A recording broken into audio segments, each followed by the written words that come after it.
Ephesians कलीसिया के लिए अपना पहला प्यार छोड़ना का क्या मतलब है, चलिए इसे हम समझते हैं।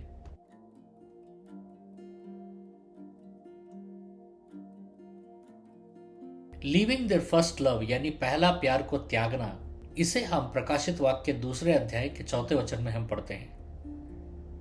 ये एक समस्या था इफिसियस कलीसिया के बीच में। इसका मतलब यह है कि इफिसियस कलीसिया अपने प्रेम में और अपने भक्ति में पिछड़ चुका है। क्या आपको मालूम है कि एक वो कलीसिया है जो एक समय परमेश्वर के प्रेम में बहुत बलवंत था और उनका समर्पण का चर्चा हुआ करता था। इफिसियस का एक कलीसिया एक समय में प्रभु यीशु मसीह का सुसमाचार को बहुत जोश से प्रचार करता था और उनका विश्वास प्रभु के प्रति बहुत सारे कलीसियाओं के लिए एक उदाहरण था। लेकिन आगे बढ़ते बढ़ते जैसा ये कलीसिया बढ़ने लगा तो उनका पूरा ध्यान क्रियों पर और कार्यों पर ज्यादा हो गया और परमेश्वर से प्रेम करने से वो पीछे हट गए। प्रथम प्रेम को त्यागने का मतलब होता है कि परमेश्वर के साथ वो पहला रिश्ता नहीं है। जब पहले बार जब प्रभु यीशु मसीह हमारे जीवन में आते हैं, जो प्रेम, जो भावना, जो समर्पण, जो भक्ति हम जताते हैं प्रभु के प्रति, वो सर्वश्रेष्ठ प्रेम होता है और वो सर्वश्रेष्ठ समर्पण होता है। बहुत सारे कलीसियाएं जब शुरू होती हैं तो इस प्रेम के साथ, इस भक्ति के साथ, इस समर्पण के साथ शुरू करती हैं और जैसे कलीसिया बढ़ने लगती हैं, जैसे उनका नाम होना लगता है, जैसे वो प्रसिद्धि प्राप्त करते हैं तो वो संसार में खो जाते हैं। वो इस प्रसिद्धि को खोना नहीं चाहते और इसे कायम रखने के लिए बहुत सारे नियमों को, बहुत सारे कानूनों को लागू करना शुरू कर देते हैं जो वचन के खिलाफ है और कभी कभी तो वचन में भी नहीं रहते हैं। और ऐसे समयों में वो कलीसियाएं परमेश्वर के प्रेम से और भक्ति से और समर्पण से पीछे हट जाते हैं। ऐसा ही कुछ हुआ इफिसियस के कलीसिया के साथ। इसलिए प्रभु यीशु मसीह कहते हैं, तुम अपना प्रथम प्रेम खो चुके हो। ये जो प्रथम प्रेम का खोना होता है ना, ये सिर्फ प्रभु यीशु मसीह के साथ ही सीमित नहीं रहता है।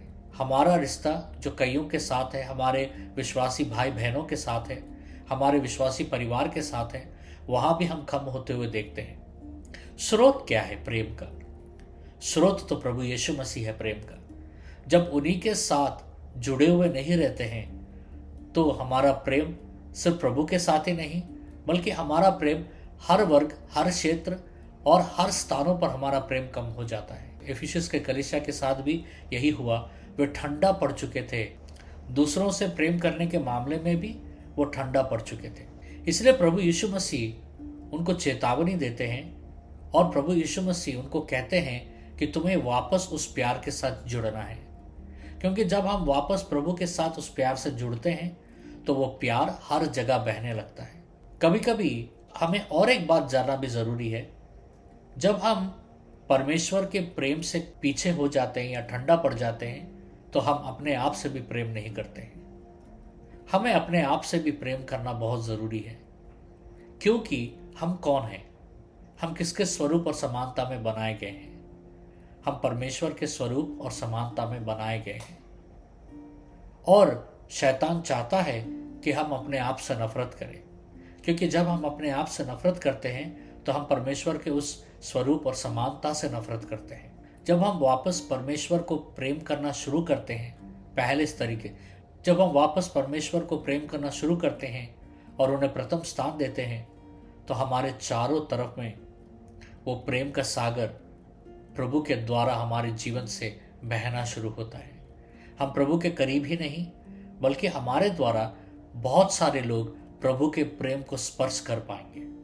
और परमेश्वर यही कह रहे हैं इफिसियस के कलीसिया को। लेकिन कैसा वापस आना है? इफिसियस के कलीसिया को परमेश्वर बता रहे हैं कि अगर तुम प्रेम से ठंडा पड़ चुके हो तो तुम कैसे वापस आ सकते हो? हम वापस आ सकते हैं पश्चाताप से। जब हम प्रभु के पास जाकर पश्चाताप करेंगे, अपने गुनाहों को कबूल करेंगे और अपने पापों से फिरेंगे तो परमेश्वर के प्रेम में हम फिर से वापस जुड़ पाएंगे। और ये प्रेम बहुत ही ज़रूरी है, क्योंकि ये प्रेम ही है जो हमें परमेश्वर से जोड़ के लगता है, जो हमारी कलीसियाओं को बढ़ाने में और बढ़ने में मदद करता है।